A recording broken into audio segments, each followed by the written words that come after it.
E aí, nessa questão, assim, veja mesmo, você falou, né, do intestino, ser nossa porta de entrada e tal. O paciente celíaco, certo?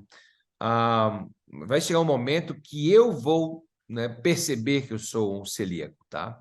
Mas o que precede a eu perceber, né? Porque, assim, de repente, eu acho que tem um estágio de inflamação, né? Você vai chegar no estágio de inflamatório, de uma cronicidade tão aguda, né? Que você vai estar constantemente inflamado, mas talvez eu tive alguns sinais aí, alguns red flags que eu não prestei atenção, né? E aí, bingo, eu estou agora no típico celíaco, né? Mas qual seria esses sintomas aí de eu ser um pré-celíaco, se é que existe isso?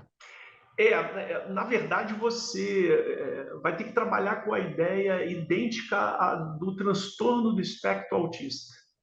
Né? Você tem um autista que você não percebe. Tem um autista que é gravíssimo, que está escancarado, que não precisa nem ser profissional de saúde para fazer o diagnóstico.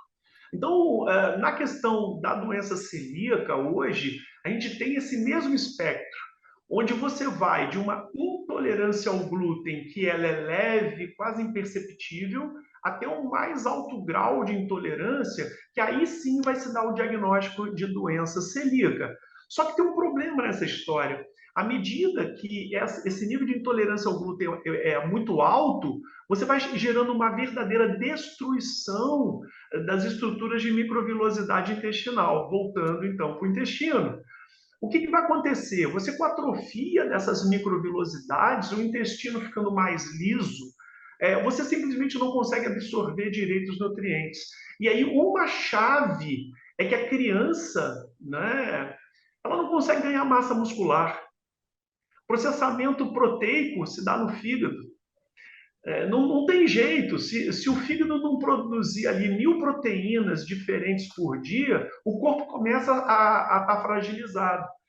Né? Então, a absorção das micromoléculas fica difícil, o intestino não vai conseguir, portanto, ali nesse contexto de impactação do glúten, prosperar. Não tem como prosperar. Só que tem um detalhe adicional.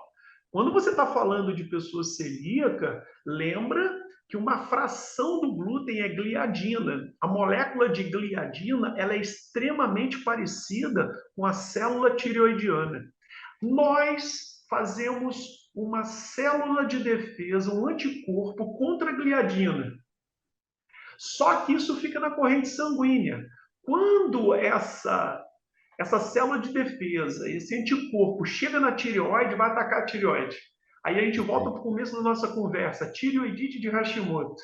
O problema está muito focado no intestino. E o Perfeito. fígado é um ponto de passagem. Sim. Então, quanto mais intolerância ao glúten eu vou, e portanto, quanto mais exposição ao glúten eu tenho, pior.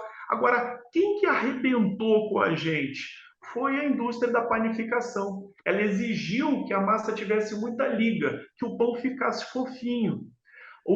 Só para dar um contexto histórico muito rápido, Jesus Cristo partilhou pão. Muitos brasileiros são cristãos.